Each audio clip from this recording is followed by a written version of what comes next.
Jason, how are you, sir? I'm doing well. Yourself? Good. You're enjoying the success of the Toronto Blue Jays? That I am. I have been an avid fan for about 12 or 13 days, and so it's That's been the same number of days as the same number of Jays players, you know? yeah, exactly. Yeah, it's close. So anyways, it was quite wonderful to see them dispatch the Yankees, and then I did not expect whatsoever. I did not expect the Springer hit. I had absolutely no expectations. It was like the same old story that we've seen quite literally 1,000 times, and I thought it was just a quiet death. Good try, good season, et cetera, et cetera. Well, once he came up, it's George Springer. He's not like a lifelong Jay, right? So he's not cursed with Toronto-dom. He's got success from Houston that he can rely on. And once it all played out, like everybody did their bits. Yeah, Like yeah, like Barger gets on Jimenez, what's that nice bunt down, moves everybody over, that's right. and the Seattle manager Wilson did his Yes, best John Schneider impersonation and yes, brought in Bizardo, and there you yeah. go. So, I don't need to use my best guy. I can send out the other guy. Yeah, well, it was early. His best guy is Munoz, and that's not that's a ninth inning guy. So, right. but we'll see what they can do against the Dodgers. That those That is well, one I was scary team. I mean, I don't know baseball, but I know enough to sort of run through. Wow, that's a solid lineup. I was talking with some folks in my trivia team last night, and I was reminding them that probably the Dodgers' best four pitchers are probably better than any starting pitcher that the Jays have. Yeah. You got four guys making, I think Yamamoto makes the least at 32 million a year, right? So Right. Yamamoto, Snell, Glasnow, and then you got that guy named Otani who Yes. Yeah. could be a difference maker. We'll see. Yeah. Yeah. I see Exactly. bright things in his future. Well, he's living up to his contract, isn't he? It's quite amazing. So Yeah, that's yeah. a who'd have thought that 70 million bucks a year might be a deal. But we are here to talk hockey, and Yeah. hockey is rocking and rolling, and so many things to talk about. What catches your interest? Well, it's been a couple weeks now. I know last time we chatted, we kind of went through some under the radar or sort of middle of the road guys that we thought might be difference makers on the Canadian teams, and kind of a mixed bag of results this week. I know Vancouver here, Philip Hedl had a very nice goal. He's having a decent little week. Had a very nice goal in Washington. Then he got trucked by Tom Wilson, Late and hit. yeah, I Absolutely late. I mean, you have to be I think aware when so. Tom I Wilson can't is believe there wasn't a yeah, but I mean, it's not like he was unaware. I mean, right. he wasn't like I saw some folks saying he was like admiring his pass, and he wasn't admiring his pass. He'd made the pass. He Yeah. was taking strides in the middle of the ice, and like it was it was late. I mean, it's two strides. I mean, I guess old school hockey guys would say like keep your head up, and but yeah, I was surprised they didn't at least even if it wasn't a major penalty, at least give a interference penalty on that because the puck was gone. Wilson took two strides. I don't think he hit him in the head. It was more just a snap of Tom Wilson. So, Right. and Heedle's got a concussion history, and I think we talked about that. Like, if he could be good, it could solve a lot of problems for the Canucks. But if he gets hurt, the Canucks could be facing a tough period of time while he's out because they don't have a number two center. Right. Some people said he wasn't even a number two center, but we'll see. We'll see what they're gonna be able to do. They didn't have a very good result in Pittsburgh last night, but that's we'll see what the Canucks are able to do and if they're able to sort of rebound and if Pedersen can step it up. But Tom so Hedo Wilson is a guy is who he looks like he's not going to the bench. Tom Wilson's not he's a guy that you have to be aware of. I mean, he has a history, and Yeah, he's a dirty player sometimes, and so that's just it's very, very typical. Him and a number of others in the league.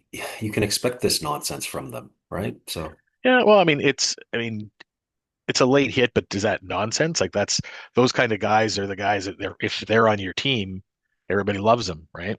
And they walk the edge of what's allowed, what's not allowed. I mean, it's a penalty. It's not like I don't think he went headhunting. It looks like he hit him in the chest and his head snapped. But I mean, he doesn't get the benefit of the doubt because of his history. But he's putting up points. Like he's playing very well right now, and I'd be surprised if he's not. I mean, I know he's already sort of in consideration for the Canadian Olympic team. I'd be surprised if he isn't on the team. Well, yeah, I don't know. I don't know. Canada's stacked. We don't need to go down to Tom Wilson, do we? Well, no, but what does Tom Wilson brings that kind of element to a game? Like if you're going up against the Americans in a gold medal game, if guys have to be like turning their heads and taking their attention off of pretty passes because Tom Wilson's running around, is that a threat that maybe you want to have on the ice Yeah, every yeah. every fifth shift, even if he's not getting if he's playing four, he'd be a fourth liner for sure. Oh, of course, but And I mean, he but wouldn't be again, able but to all those catch anybody on the fourth line. oh, what do you mean? Well, I mean, Tom Wilson, sure, he's been a good player in the league, but that's his calling card is to play dirty. And so we have Sam Bennett. Sam Bennett's a better dirty player than Tom Wilson, and Oh, I don't know about that. better suited to the I, Olympic game. um, well, I'm not sure. I mean, Sam Bennett, Tom Wilson plays wing. Sam Bennett's a natural center, and Sam Bennett is not one of the best four Canadian centers. Right. He can play wing, can he So not? that'd be, well, I mean, all these guys I think are skilled enough that they could. But if he's Tom Wilson's playing wing during the season, Right. this isn't a case where they're going to have like a 3 week camp to get built up to readjust your positioning. Bennett's going to be getting lots of minutes in Florida playing center with Barkov out. So um, that's well, an Olympic discussion might be for another podcast closer to when they start announcing the team. Maybe in December, we'll see what's going on.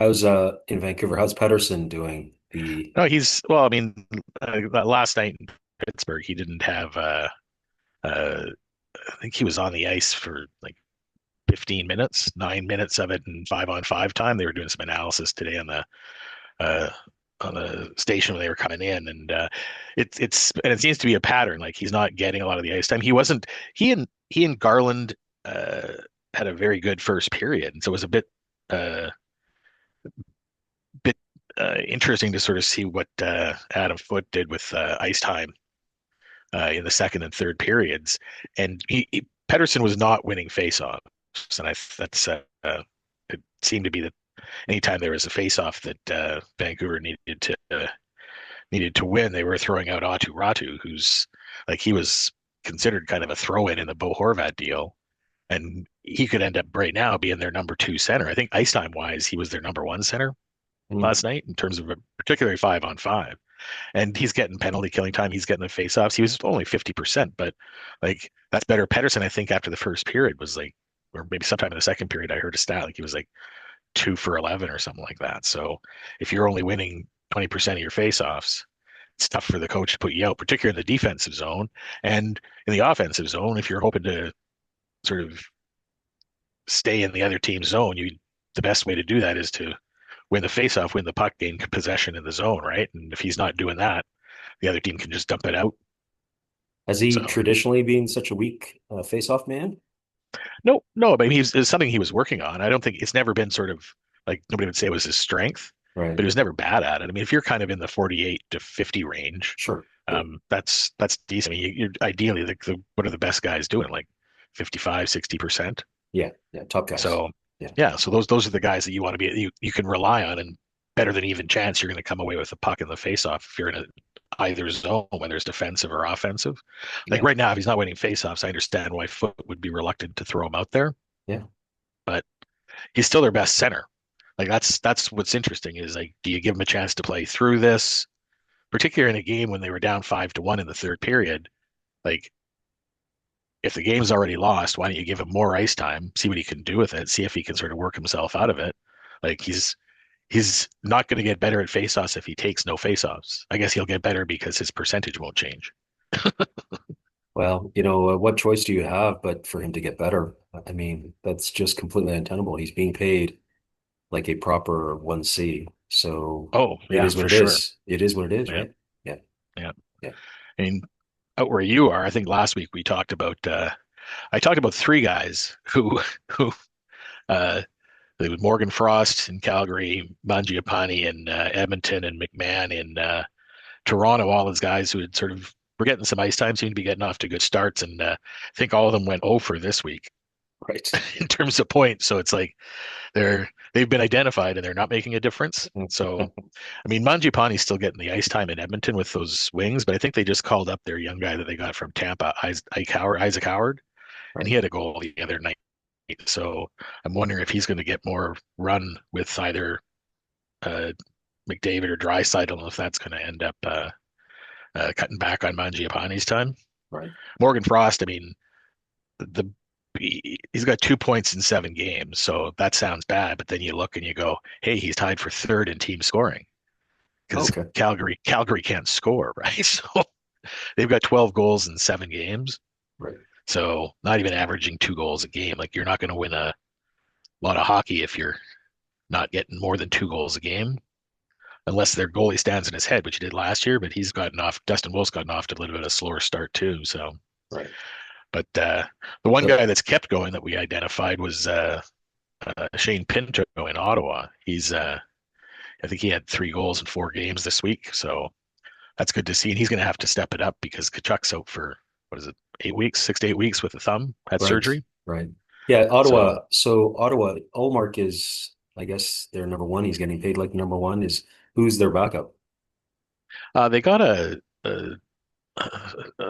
think is a Finnish guy. It's like Marilainen, I think his name is. Okay. Okay. I Um, saw one of the games recently where Olmark got lit up for too many goals or what have you. Is he going to get back in the groove? Is he going to regain his Boston form? who, Olmark? Yeah. Well, I mean, you think so? I mean, well, even when he was in Buffalo, he was still putting up decent numbers. I mean, Ottawa as a whole hasn't been great to start the year, right? Now, some of that's they've lost their captain. Um, I mean, they don't have a lot of new guys. Again, there was a team that was like I think the better results were hoped for from them, but that's a good segue because I thought we were going to have a brief chat on sort of it's been 2 weeks now.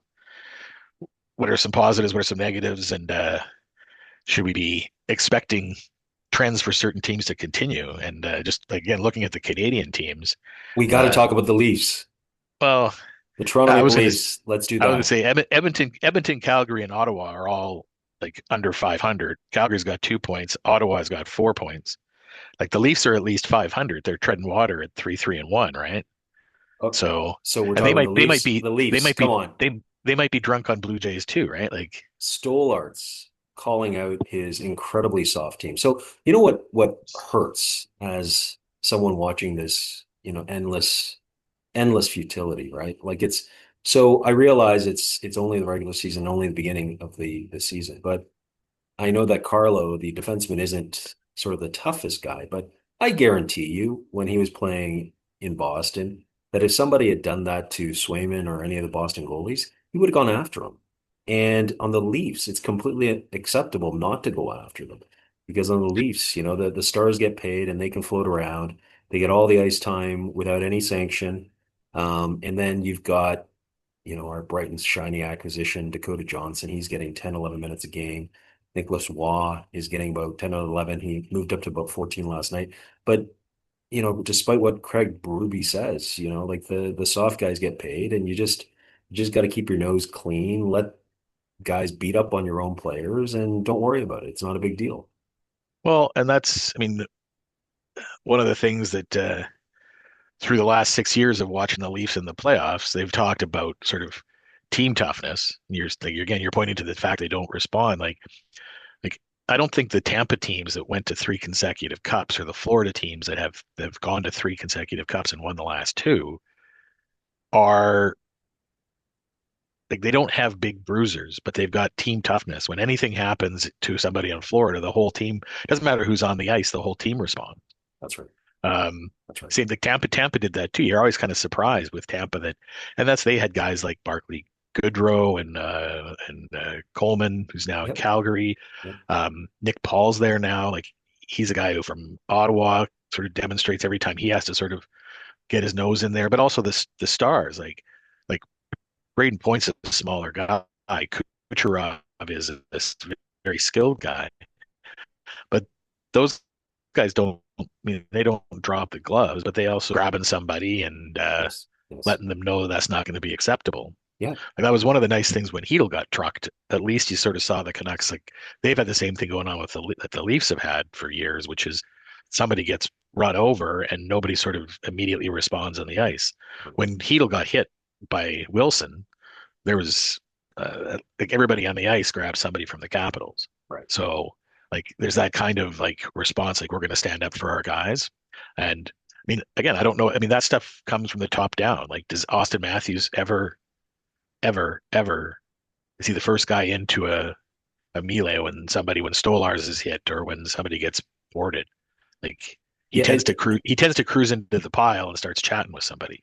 Yep, it's absolutely starts from the top. You're absolutely right. And so it's a lot to ask of the top guys, except, the top guys that want to win seem to do it. And yeah, you're right. I mean, Austin Matthews, Nylander, of course, Mitch Marner, Tavares, Morgan Riley getting paid. I mean, you Is you Marner still on you the Leafs? you look at you look at the list of highly paid guys.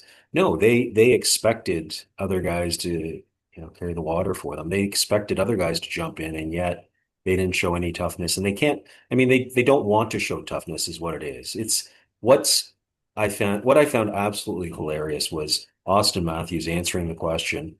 It was early season or preseason, whenever it was, answering the question about McJesus taking 12.5.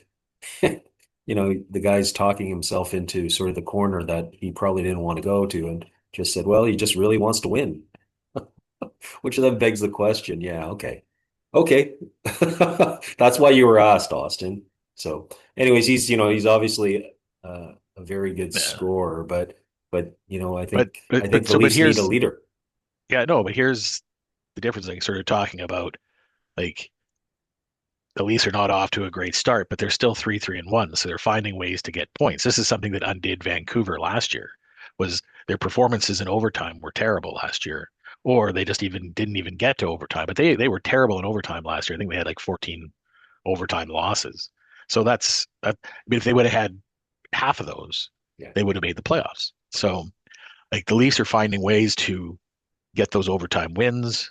They didn't get it against Seattle there. Um, but that Very might have been interesting. fortuitous. It might have been the Leafs might have taken one for the team by losing to Seattle so that the Blue Jays could win. Right. Both those scores were 4-3. Were they? Okay. Yep. Yeah, gotcha. So Right. that's a I'm not sure if that's serendipity or what you would call that, but Right. let's chalk it up to the Leafs taking one for the team and Sure.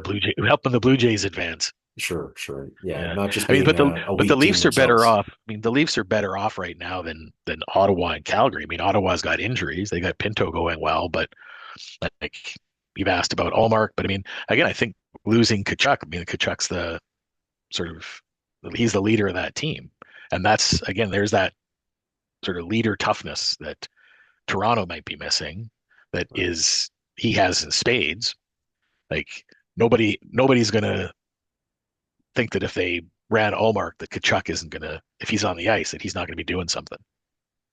Yeah, that's So I true. mean, that's good. That's gonna hurt Ottawa. I mean, that's like right now, I'm looking at Calgary and Ottawa and wondering, are they going to be able to rebound? Calgary's got 2 points and they can't score. Like at at what point do they sort of say like we're in the McKenna sweepstakes if they're not already there?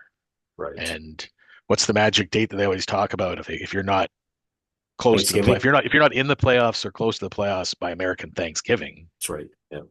And I think now again, like we can sort of well, we're going to jump ahead and talk about some of the teams that are off to great starts. But I mean, in that conference there, you've already got. I mean, Vegas is 5-0-2, Colorado's 5-0-2, Winnipeg's five, I think, and 5-1 or 5-2. Utah's 5-2. Like that's four spots where teams got already 10 to 12 points, Yeah. and Calgary's 8 points behind them. Right. I mean, middle of the pack, those teams. I mean, Vancouver's kind of middle of the pack, and they've got 8 points. So yeah, Calgary could go on a hot streak, but I just don't see there who's going to be scoring for them. That's going to be a long season. We'll have to talk to our Calgary friends about what they're how they're going to be spending their January, February, and March. Probably a lot of Well, skiing and not a lot of hockey watching. yeah. Well, like also Calgary's got Kadri, right? Who's Yep.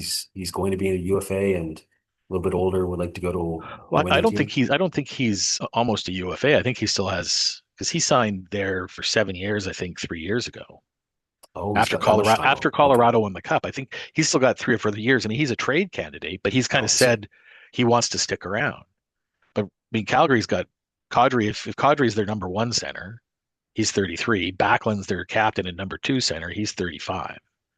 Like, are they blocking spots for the young guys if the young guys are going to uh, take a step forward and become leaders of the team? Or does Calgary have to play those guys more just to see what they have going on? Like Morgan Frost, again, that was one of the guys that we talked about last week, and he's got 2 points, but I mean, Kadri's leading the team with four. Right. So I don't Right. know how many other teams have, after 7 games, a point leader with 4 points. You mentioned So yeah, I don't know. the McKenna sweepstakes. So let's talk about another young guy, this Schaefer kid. Oh my gosh, watching the highlights on this Yeah, kid, New York Islanders, pretty darn impressive. What's yeah. his story?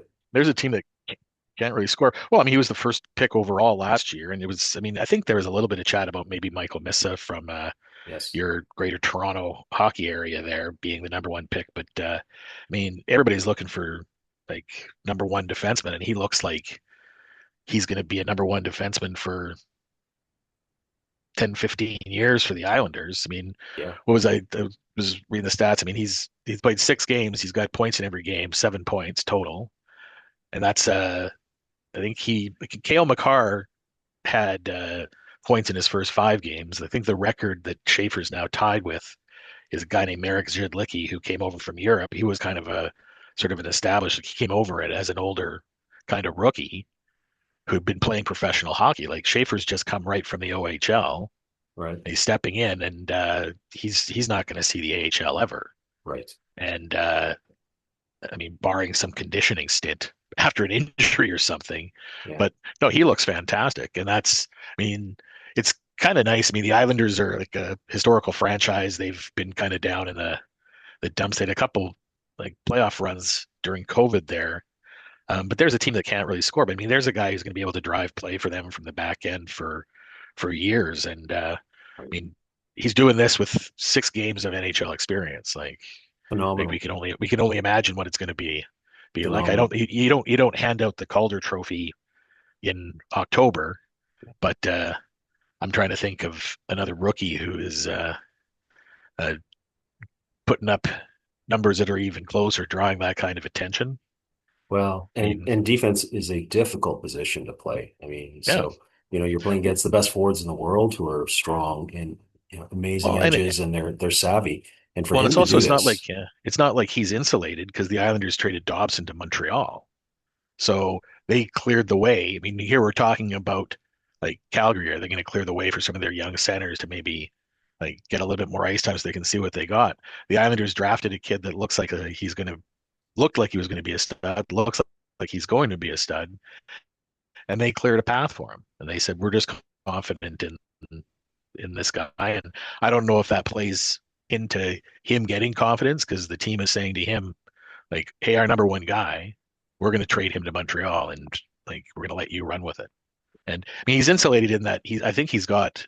I mean, the Islanders, I mean, as much as they can't score, I think they've always sort of been when Trotz was there. Now with Patrick Waugh there, they're still good defensively.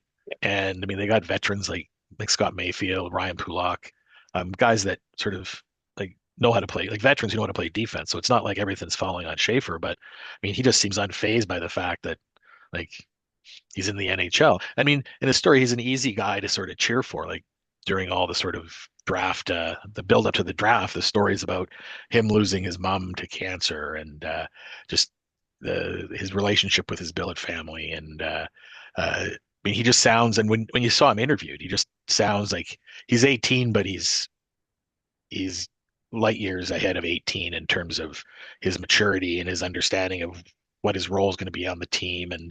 And I was talking with a couple friends the other day just about like none of like we're not in the room, right? So we don't know what is like what younger players are necessarily like. We're kind of sort of feeding off of whatever the media sort of spits out for us. But one of the things that I always listen to is like how the veteran players talk about young guys Right. and the guys that are embraced. You can tell like the they must be good guys who aren't coming across as entitled because the veterans are like really bringing them in and taking them under their wings versus like when veterans are kind of talking about like, oh, this guy's got to learn that, this guy's got to learn this. He's not under. I mean, some of it's hockey related, some of it's just understanding how the league works.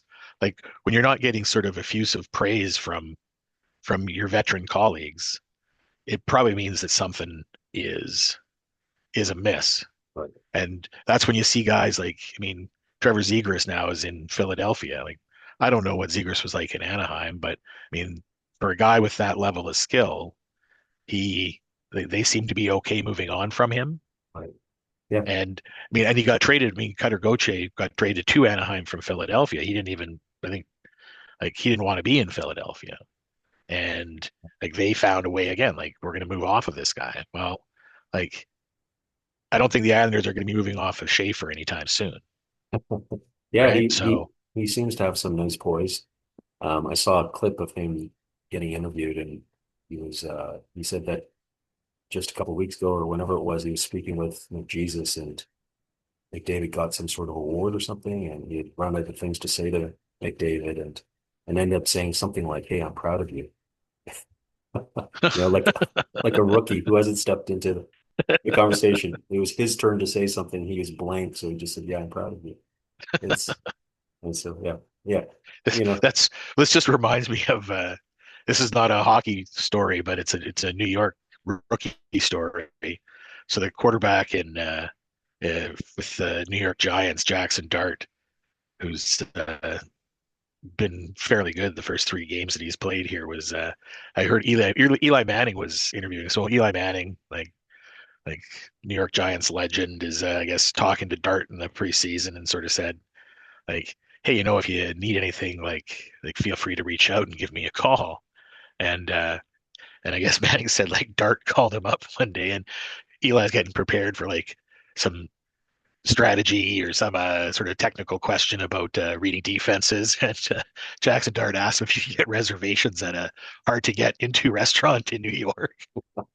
And and Eli's like, yeah, no, when I said you can call me for stuff, that's not what I meant. And that's just hilarious. thinking like Yeah, rookies with confidence. Like again, like there's yeah, like that's a different sport, but right, like that seems to be like what's that line of sort of having being self-confident but not being cocky. Like Schaefer seems to have that. yeah, Like he knows who he is, he knows what he can do, but he's not sort of like arrogant about it. And he seems to have an appreciation for like like the game. Like some of these guys again, like I mean the ones that are entitled just sort of feel like they deserve to be where they are. And if they're not getting ice time, like why aren't they getting ice time? It's somebody else's fault.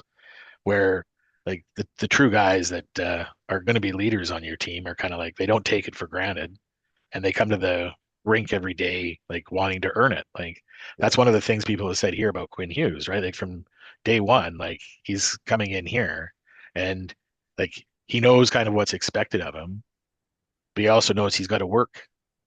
Like this is a job. Like you got to work to develop. He's got natural ability, but he's one of the hardest working guys on the team, right? And that's what they used to say. That's what they say about Sid, right? Like even 20 years in, he's the first guy to the rink. He's the last guy to leave, and like he's sitting there after practice taking shots. Like there's a guy who's a first ballot Hall of Famer, could be Mount Rushmore kind of yeah, face of hockey, and after 20 years, he still doesn't take anything for granted. right. Yeah, it's the Kobe Bryant sort of attitude. I just wonder whether those guys would be quite bothered about not being able to find a dinner reservation and phoning people up, or whether or not they'd just be working out. So, okay, so to move on with the Canadian teams, are there any other teams that catch your eye? Any teams that are not doing so well? Well, we were talking about Toronto and kind of being sort of middle of the road, but not playing very well. I think the boys in Edmonton are kind of in the same boat. Like they'd lost four in a row there, I think, until they beat Ottawa in so they beat Ottawa in overtime. Yeah, And they did. yeah, and but I mean, we haven't seen a sort of a big game from McDavid or a big game from Draisaitl yet. So, and the last couple of years, Edmonton's gotten off to bad starts, and they were sort of dedicated to um, trying to be better this year at the start of the year. And Yes. I know they put it to Vancouver in their home opener, but they have not been good since. And it kind of seems to be a trend. These guys can't get off to a good start at the year. Right. Um, but for them, it might not matter. Like they just thinking we got to get into they just have to get into the playoffs, and then they'll let their Oiler magic sort of take over, and we'll sort of see. Like again, I don't think anybody's worried about Edmonton not making the playoffs. It's similar to Toronto. Like we just figure that they're gonna figure it out. So where I've got sort of concerns about whether or not Calgary and Ottawa are gonna be able to uh, turn it around. Edmonton and Toronto, I think, are two teams that nobody's really concerned about. They're concerned about it as fans, but they're not concerned that those guys aren't going to figure it out. Yeah. But the two Canadian teams that have gotten off to good starts, uh, the Habs in Montreal and the Jets in Winnipeg. Let's Uh, forget about the Habs. Let's talk about the Jets. They're a good well, old team. well, the Jets again. I think everybody kind of thought that after they lost in the second round of the playoffs last year, that maybe their President's Trophy season was a little bit of a mirage, and I didn't see anybody kind of having them in the top four in the Western Conference. But here they are. They're like 5-1. They're playing well. And I mean, again, a veteran team. Hellebuck's gonna carry them. Like they just seem like they're solid. Now it's good. They're getting to the stage like it is with Toronto and Edmonton, where it's like, hey, it's great. We expect you're gonna have a good regular season, but what are you gonna do in the playoffs? And what's Hellebuck gonna do in the playoffs? And they're facing a couple sort of juggernaut teams like Vegas and Colorado. Neither one of them has lost in regulation yet. They're both 5-0-2. I think we were talking about that sort of earlier. But both those teams look like they could be wagons come playoff time. Like either of those teams, if they were in the Stanley Cup final, it wouldn't be surprising. And I mean, Mitch Marner finally scored a couple goals for Vegas, but he hasn't really been super impactful there yet. Jack Eichel's just been crazy. Mark Stone is Injured. he's injured now, but I mean I think he's got 11 points on the season. Like he's gotten off to a fantastic start too. And that's like and that team is so deep. I mean, you can sit there and like Stone can get injured, but they've got Ivan Barbashev, they've got Pavel Dorofiev, they got Thomas Hertl, William Karlsson, who was like a 43 goal scorer a couple of years ago, is or not more than a couple of years ago now. But I mean, that's their third line center. Like they're just so deep, Yeah. and Vegas is um, deep. Yeah. yeah, I mean, and they're winning. And Noah Hannafin, who should probably their number two defenseman right now, has been out since the start of the season. So when he comes back, like that's just going to solidify. Everybody's going to get slotted back down a spot to fill what the roles they should be. But they've all been able to sort of step up and and step into the roles. Like that's the kind of again team that we're hoping you see in Toronto or hoping to see in Vancouver if you're fans of those teams. And like they just both those teams seem deep. Now Colorado is like they're probably still missing a couple pieces, but I mean Nathan McKinnon's just putting them on his back. And I mean when you got Cale Makar patrolling the blue line too, you're going to be in good shape. So, but how are they? Getting back to Montreal. Uh, Montreal, how I do you thought like them? you didn't want to talk about Montreal. I don't really, but I I was just did going to say, I see. think, I mean, I like yeah, I'll just wrap up and sort of say, like, I really like what Winnipeg's doing, but like at the end of the year, they're going to have to face at least one, if not two, of Vegas and Colorado if they want to get to the Cup. So that's Good going to be point. a challenge. Yeah, good point. Vegas is just Yeah, absolutely stacked. So, yeah. Oh, and Montreal. So going back, like you're avoiding talking about the Habs because I know as a Toronto fan, it's a,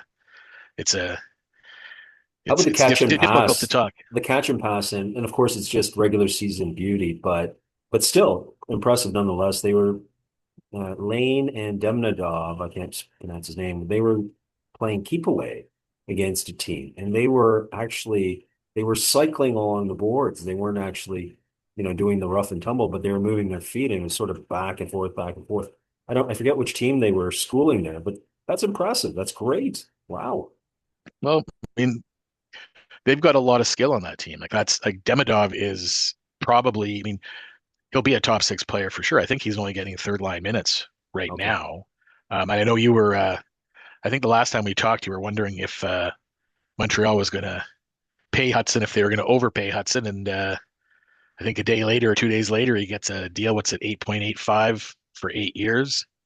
And I think I think that with the salary cap going up, that's going to end up being a pretty good deal for them. He slots in with all these other guys that are signing for 8.5 to 9 million, and he just won the Calder Trophy. And like, I know you think he's slight, but he He's a brings the regular skills. season player. Well, we'll see. I mean, he's had But one. He's had one playoff. He was a rookie last year, and he was the best rookie in the league. Well, no, I So don't disagree, except his game, and I haven't seen a ton of highlights, but his game obviously is predicated upon moving his feet. But in the playoffs, a third line player is going to forget about the puck and just go after his body and be able to slow him down, neutralize him. And then, of course, on defense, I don't believe the kid is the second coming. He's just not going to be able to get at the puck, not when it's rough and tumble. So I think but that's also not going to be his role. I mean, they're deep. Like that's one of the reasons they go out and get Dobson. Dobson can provide the offense. He can also provide some defense. They've got Matheson, who's a veteran back there. right. They got other young guys coming up too. Like Caden Gooley's been really solid for them. I think he might be hurt now too, but Caden Gooley's been solid for them. Another young guy that fits their age profile, and they've got guys that can do the clearing out of the front of the net. So that's Hudson's never going to do that. And The he's also same not going to way that stop in guys in the corner, Vancouver, though. Quinn Hughes is never going to do that. But no, but again, like, but Quinn Hughes is not a big guy, but Quinn Hughes is so like is what he's capable of doing, and he's worked on his defensive game, and now he's arguably the best defenseman. It's him and Makar a step above anybody else in the league, and I'd argue that Hughes is probably better than Makar, but Oh, he's worked on his defensive game, and that's again like there's nothing to say that that Hudson won't be able to do the same thing. right. And Montreal's forwards, their wingers. I mean, Cole Caulfield's small too. He's Yes. theoretically going to get pushed off the puck when it comes to playoff time and it's rough and tumble. But I mean, they've got Demidov is big, Slavkovsky is big. They've got guys like Josh Anderson going up and down the wings. Like Montreal is well set up, and I mean, we'll see if they can keep it up. Like I think they got off to a were they 0-2, and then Kent Hughes said uh, gave them a tongue lashing, and I think they've won 5 in a row since. Right. Yeah. But they're also, I mean, they Toronto's not playing well yet. Tampa's not playing well yet. Florida's injured. So Montreal isn't like like they should be banking points right now because those teams are going to probably come on. And the other team Montreal's got to worry about is Detroit. Like, excuse me. Like Detroit seems like they're they're kind of like maybe where Montreal is at. Like, well, they're a more veteran team, but they had a terrible first game and they've been 5-0 since. They beat the Leafs twice and they're sitting atop that division. I think they're tied with Montreal atop that division. Again, it's really early, but are they going to be able to keep it up? Like Patrick Kane seems to have found some sort of youthful elixir that is he's playing.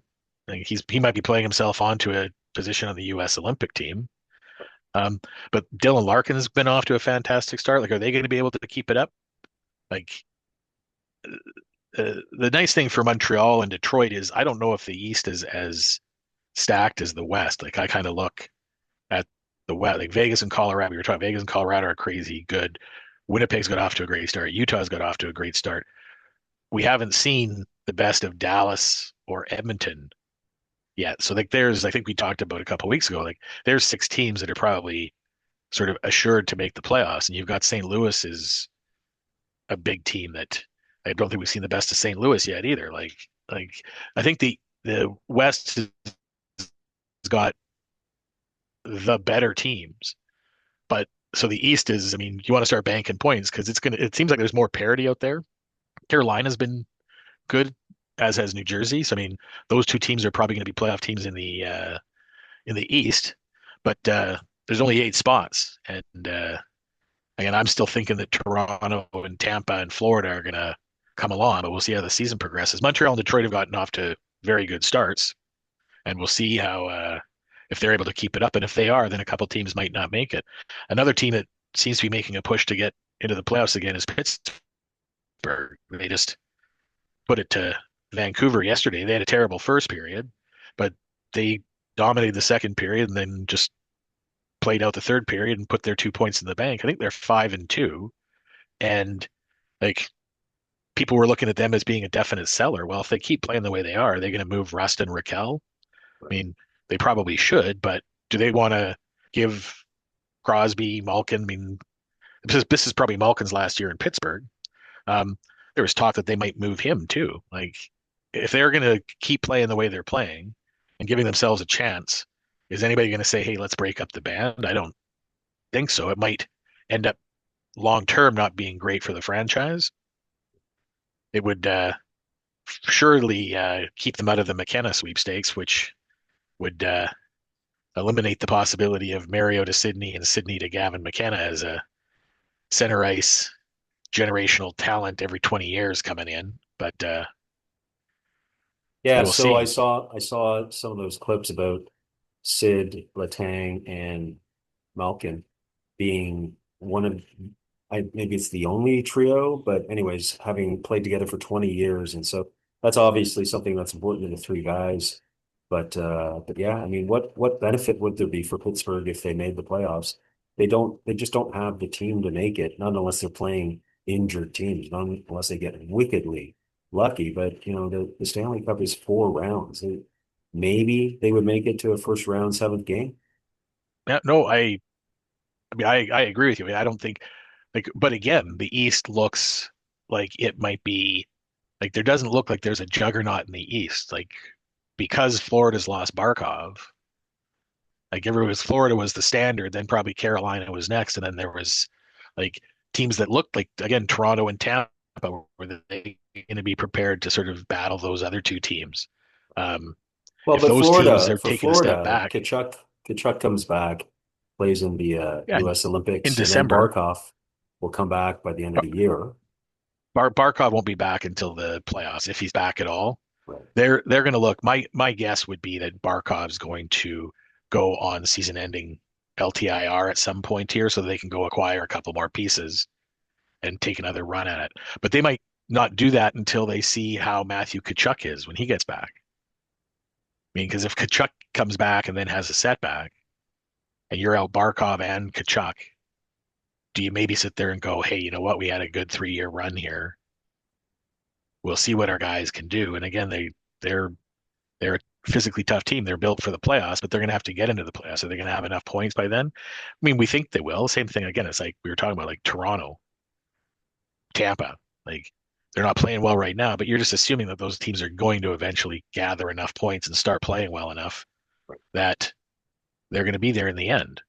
But if Detroit, Montreal, if Pittsburgh happens to keep it up, if Schaefer happens to sort of lead the Islanders to some resurgence, how's Columbus doing?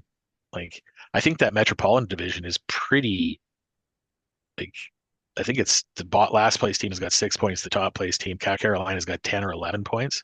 Like, there's not a lot. I mean, and those guys play more games against one another. Are they going to end up sort of keeping everybody's points down? It just seems like the East seems sort of, I don't want to say more balanced, but like there just aren't the juggernauts there that we thought that there would be.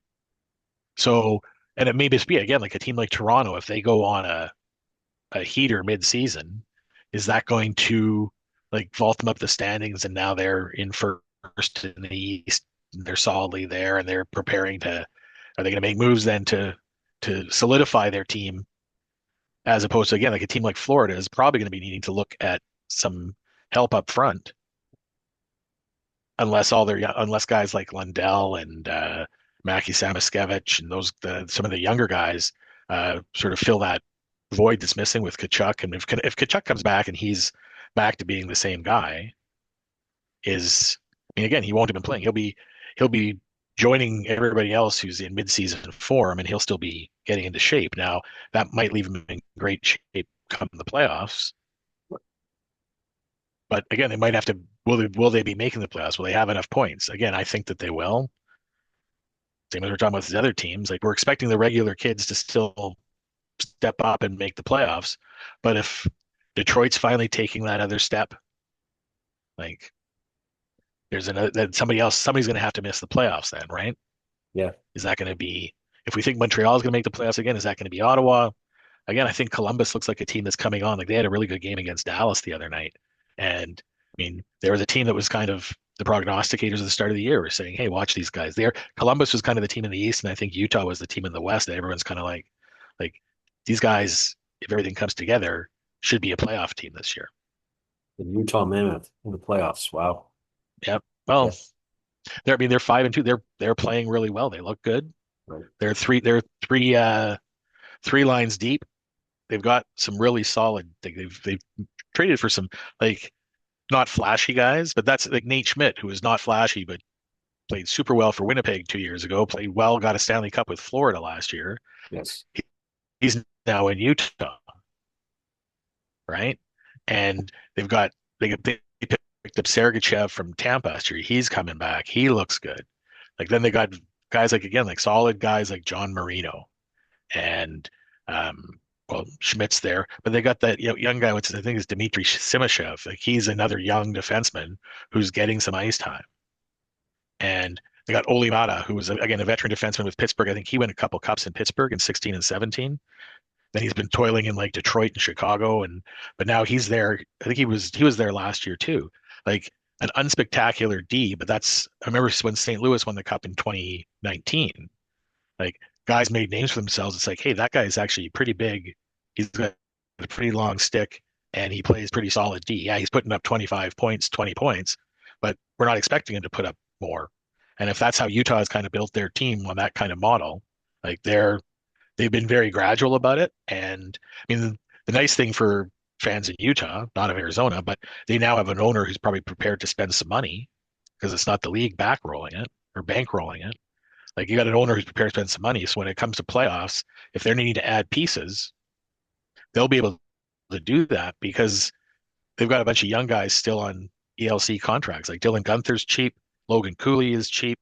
Like Clayton Keller never signed for big dollars. Like some of the other guys producing for them, like uh, uh, Nick Schmaltz, has is reasonably priced. So they're going to have cap space where they'll be able to add players where other teams are up against it, right? Like Vancouver the other day, where like they're calling up a couple guys from like after Heedle got trucked, right? It's like they call up a couple guys from Abbotsford, and they sent down a young defenseman, Victor Mancini, who's been doing really well with his limited time. But they brought up another D man probably because he makes $100,000 a year less. So even for a few days, that helps them with their any sort of salary cap issues. And there's teams that are having to do that, and there's teams that don't have to worry about that. Right. And that's a team like Utah. Yeah. Yeah. Yeah. I mean, Arizona, all those years they were buying up to the cap, but Utah, I know they are trying to build a stadium, so I guess they're a few years out from sort of earning the money that they will be earning. But are they playing in some sort of collegiate rink at this point, making some money? No, no, I think they're playing in the same stadium where the Utah Jazz Okay, well that's good. uh, Yeah. play. It's not. I mean, they're not playing in a 5,000 seat stadium in Tempe, Arizona, right? So Yeah. I'll have to double check where they're playing. I thought they were playing in the Delta Center where I think it used to be called the Delta Center, where these stadiums all change names depending on who's prepared to ante up the money. Um, but But well, you're right. The owner's loaded, so the owner's going to be yeah. able to float this team for a few years. Well, they're also, I mean, Salt Lake City's hosting the Winter Olympics. Is it 2030? Okay. I think they're hosting the next Winter Olympics. So I thought there'll be a new stadium built for the Olympics. Well, good stuff. Well, we have Yeah. a couple minutes here, so good tour of the status of this league. So that's great. In terms of this, have you heard anything about back to the Toronto Maple Leafs because they're important, as you know. So have you heard anything about Joseph Wall? Like I find that amazing in terms of just a cone of silence. He leaves Well, and I'm not to pry into the fellow's personal life, but so he has effectively missed training camp and I don't know if he's training. And if he is training, is he getting live training? Like is he going on the ice with OHL players who wouldn't be sufficient, but at I've least heard. would Well, be yeah. yeah, I mean, I'm not based in Toronto. You probably hear more sort of there's nothing tidbits about about him. what's going on with him.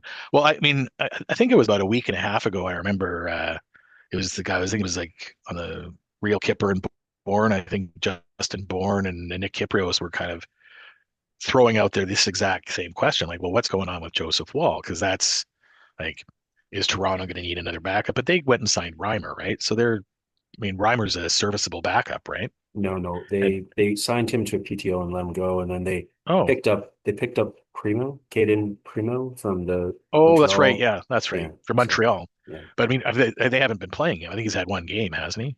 Yeah, yeah. So they haven't had Yeah, to play him. I think because they're only going to play they back to played. Was it backs. Dennis Hildeby was the other that was their big guy that they sent him back down to the Marlies when they got Primo. Right. Yeah. So I mean, Wall would just give them a better backup. I mean, they're going to rely on Stolars, and that's I think that's what the plan seems to be. But I think Kyprios and Bourne were kind of just talking about like not knowing anything, and again, like, hey, like we have to give this guy like his privacy. We don't necessarily know what's going on. It's a family matter. It could be mental health. I mean, I didn't was it Berube or Tree Living came out and said, hey, it's not like a he's not in the Substance abuse. substance abuse or Right. substance Right. treatment protocols that the NHL has, right? Right. So, I mean, is it like JT Miller where he's kind of burnt out and he's just trying to get himself together? Like, I don't know what Wall's makeup is. Like, I haven't sort of tracked it that closely, other than like you just hope the guy is like getting it together. I mean, it was interesting. I mean, Elliot Friedman had that interview with Jonathan Taves on Hockey Night in Canada. Was it Hockey Night in Canada on the weekend? Right. Um, but I mean, it took Jonathan Taves a couple of years to sort of work through everything that was going on Right. in his life to get to the point where he's comfortable enough to come back to the NHL. So, I mean, it might take Wall a couple of years to. I mean, who we don't know what's going on with him, right? And I mean, I know as a Toronto fan, like this is, I think this is what the other sort of Toronto media guys were kind of saying is like, yeah, we want to give him his privacy, but also like give us an update. We don't need to know the details of what's going on, but what's the timeline? Like, should we be expecting that you're going to make a move for another goalie?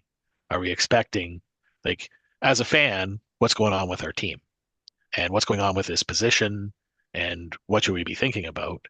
And if it's like we don't know when he's coming back and we're not planning on having him this season, then as a fan, you can say, okay, put that guy aside. If he comes back, it's a bonus, but they're not doing that. Like they're Yeah. not giving the fans that information to work with. Right.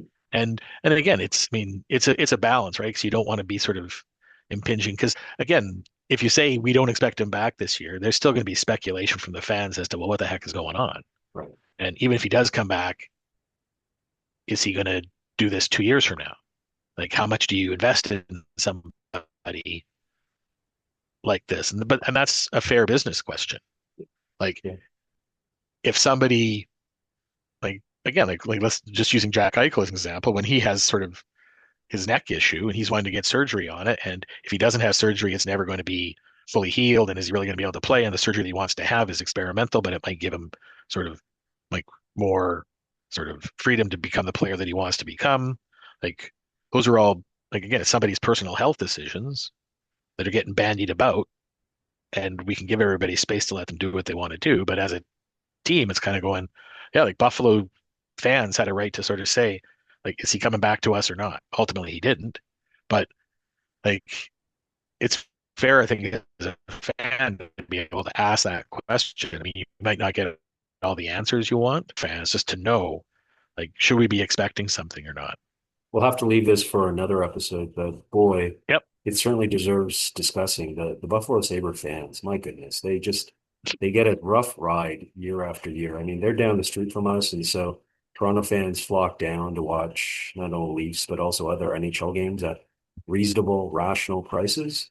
but and they've got a Yeah. beautiful arena, but man, are they just they're a circus act, which is just, I mean, you don't want to call them a tire fire, but they're just so interesting to watch, but not in a good way. I don't understand how you can bungle a few great picks and not get a team together and just do what they're doing. But anyways, I'll let you deep Well, I dive on that mean, another you look day. at their yeah. Well, we'll say that. I mean, if we can talk about it next week if you want. Like I mean, that decor that they have, like that should be an elite, like two number one picks, a fourth overall pick. Like that decor should be elite. And I don't see enough Buffalo Sabres games to necessarily be able to Well, sort of power, delve down to the in and out. I might have to try and see if I can catch a couple games just to sort of see what's going on yeah, because I mean the stats that you see and what you sort of read from sort of beat reporters or folks that are on the ground there, it's like you just have to wonder like yeah, you do. You do. I mean, yeah, power and Dolan, I mean, Twin Towers, mobile, and I think there's a little bit nasty with power too. I mean, so it's interesting. But anyways, it doesn't look yeah. like they're gonna leave the circus arena anytime soon. So thanks very much, bud. Okay, And no wait, it sounds good. We'll talk excellent. we'll talk next week. Okay, sounds great. Okay. Sounds good. Thanks, Greg.